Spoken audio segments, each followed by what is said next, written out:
Happy Friday. ஆக்சுவலாக இன்றைக்கி பார்த்தீங்கன்னா சில்ட்ரன்ஸ் டே. ஸோ எல்லாருக்குமே சில்ட்ரன்ஸ் டே நல்வாழ்த்துக்கள். ஸோ இன்றைக்கி பார்த்தீங்கன்னா என்னோடய டாட்டருக்கு வந்து நேருஜி அந்த ஒரு அட்டையாடு தான் போட்டுட்டு போகணும். ஸோ அதை தேடி அலைஞ்சி வாங்கிறதுக்கு கூட நான் பட்ட அவஸ்தை இருக்கே அப்பான்னு ஆயிடுச்சு. வரும்போது எந்த மாதிரி வரப்போகிறான்னு தெரில, அதுவும் ஒரு பக்கம் பயந்துகிட்டே தான் இருந்தேன். ஸோ அப்படியே அவங்க அனுப்பிட்டு நான் கொஞ்சம் நேரம் வந்து கொஞ்சம் பால்கனியில் ஸ்பெண்ட் பண்ணுவேன் எப்போவுமே.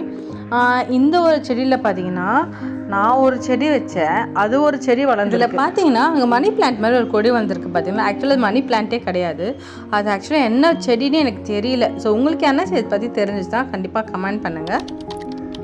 பார்க்கவும் அழகாக இருக்குன்னு சொல்லிட்டு நானும் அப்படியே விட்டுட்டேன். சரி அப்படிலாம் நீங்கள் கிட்ட காமிக்கிறேன் பாருங்கள். மார்னிங் ஏஞ்சோடனே பார்த்தீங்கன்னா ஃபஸ்ட்டு வந்தோடனே பார்க்குற செடி இந்த செடியாக தான் இருக்குது.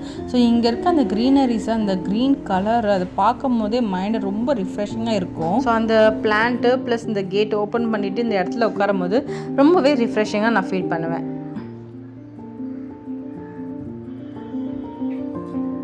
ஈவினிங்கில் பார்த்தீங்கன்னா இங்கே ஒரு குயிலோட சத்தம் கேட்கும். என்னோடய வீடியோஸில் அதுக்கு ப்ரீவியஸ் வீடியோ பார்த்துருந்தீங்கன்னா தெரிஞ்சிருக்கும். அதில் அந்த சவுண்ட்ஸோடய அந்த வீடியோ நான் அப்லோட் பண்ணியிருப்பேன்.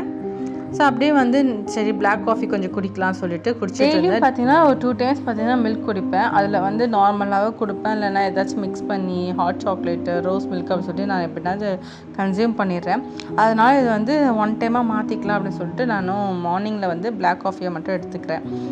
அதுக்கப்புறம் பார்த்தீங்கன்னா நானும் கொஞ்சம் ஏர் கேர் பண்ணலாம் சொல்லிட்டு கேர்டு, அது கூட வந்து வடித்த சாதம் இருக்கு இல்லையா, அது கூட ஆயில் மிக்ஸ் பண்ணி நம்ம ஹேரில் பார்ட்டிஷன் எடுத்து 1 by 1 வந்து நல்லா அப்ளை பண்ணி நீவி விட்டுட்டுருந்தேன். அது மாதிரி பண்ணும்போது அந்த ஃபிஸியாக இருக்க ஹேரு எல்லாமே சாஃப்ட் அண்ட் சில்கியாக இருக்கும். நம்ம வந்து எதுவுமே யூஸ் பண்ண வேண்டிய அவசியம் இருக்காது, ஹேரும் ஹெல்த்தியாக இருக்கும். ஸோ இன்றைக்கி கொஞ்சம் டைமும் இருந்துச்சு. சரி அது கூட வந்து ஃபேஸ்லேயும் ஆயில் அப்ளை பண்ணிடலாம் சொல்லிட்டு ஆயில் அப்ளை பண்ணிட்டேன். நானும் பாதாம் ஆயில் தான். ஸோ இப்படி யூஸ் பண்ணும்போது ஃபேஸை கொஞ்சம் டைட்டனாக இருக்கும், நல்லா ஹெல்த்தியாகவே இருக்கும். இதுக்குன்னு செலவு பண்ணி தான் போய் எங்கன்னா போய் நான் ஃபேஷியல் பண்ணணும் தான் இல்லை, நம்ம ரெகுலராக பண்ணாலே போதுன்ற மாதிரி தான் எனக்கு ஃபீல் ஆகும்.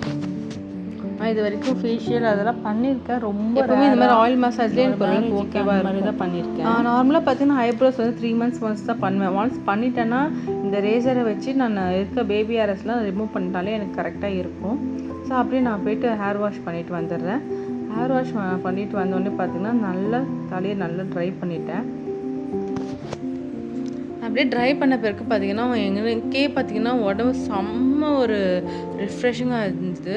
அந்த ஹேரை டச் பண்ண நல்ல ஒரு சாஃப்டாக ஒரு செம்மையாக இருந்துச்சு அந்த ஃபீலே. ரொம்ப நாள் கழிச்சு ஒரு ஹேர் வாஷ் வந்து ஒரு ரிஃப்ரெஷிங்காக இருந்துச்சு. அது கூடவே டக்குன்னு எனக்கு வந்து சீரம் அப்ளை பண்ணி ட்ரை பண்ணும் போது இப்போ வரைக்கும் சொல்கிறேன், இந்த வீடியோ வாய்ஸ் ஓவர் கொடுத்துட்ருக்கேன். ஸோ இன்னும் எனக்கு நல்லாவே அதோட ஃபீல் இன்ன வரைக்குமே இருந்துகிட்ருக்கு. மார்னிங் எடுத்த இந்த வீடியோ. ஸோ அப்படியே ஹேரை வந்து கொஞ்சம் ட்ரை பண்ணிட்டேன். எனக்கு பார்த்திங்கன்னா இந்த ஹேர் ட்ரை பண்ணால் மட்டும்தான் எனக்கு என்னவோ கோல்டு ஆகிற மாதிரி இருக்குது. ஹேர் வாஷ் பண்ணும் போதெல்லாம் வந்து எனக்கு சடனாக அடிக்கடி கோல்டு ஆகிற மாதிரி ஃபீல் பண்ணுறேன், த்ரோட் இன்ஃபெக்ஷன் வர மாதிரி. ஆனால் அந்த ஹேர் ட்ரை யூஸ் பண்ணும்போது கொஞ்சம் பெட்டராக ஃபீல் பண்ணுறேன். ஸோ அவ்வளோதான். நார்மலாக இதை எடுத்து நார்மல் கிளிப் போட்டு கொஞ்சம் நம்மளும் ஃபேஸ்க்கு எதாவது லைட்டாக அப்ளை பண்ணிக்கலாமே சொல்லிட்டு ரெடி ஆகிட்டு இருந்தேன். கொஞ்சம் அப்படியே மார்க்கெட் போகிற வேலை இருந்துச்சா, ஸோ அப்படியே நான் கிளம்பிட்டேன். ஃபைனலாக இது என்னோடய அவுட்ஃபிட். இது பார்த்திங்கன்னா ட்ரெண்ட்ஸில் எடுத்தது. அப்படியே இன்றைக்கி ஃப்ரைடே வேறு, கொஞ்சம் விளக்கேற்றிட்டு அப்படியே கிளம்பலாம் சொல்லிட்டு விளக்கேற்ற வந்திருந்தேன். இது பார்த்திங்கன்னா இந்த செடியை தான் சொன்னேன், இங்கேருந்து பார்க்கும் போது அந்த க்ரீனிஷாக ரொம்ப அழகாக இருக்கும், பார்க்க மணி பிளான்ட் மாதிரியே இருக்கும்னு சொன்னியிருந்தேன் இல்லையா, அதுதான் அது. சரி அப்படியே விளக்கேற்றிட்டு கிளம்பலாம் சொல்லிட்டு விளக்கேற்ற ஆரம்பிச்சிட்டேன். ஸோ ரொம்ப நாள் கழிச்சு இந்த வீடியோ எடுத்திருக்கேன், அதுக்கான வாய்ஸ் ஓவரும் கொடுத்துருக்கேன். உங்களுக்கு கிளாரிட்டி ஓகேவா என்னன்னு சொல்லிட்டு கண்டிப்பாக கமெண்ட் ஃபோட்டோ நான் ஆட் பண்ணியிருக்கேன். ஸோ இதோட இந்த வீடியோ முடிச்சுக்கிறேன். ஹாப்பியாக ஜாலியாக பாசிட்டிவாக திங்க் பண்ணுங்கள். பாய்.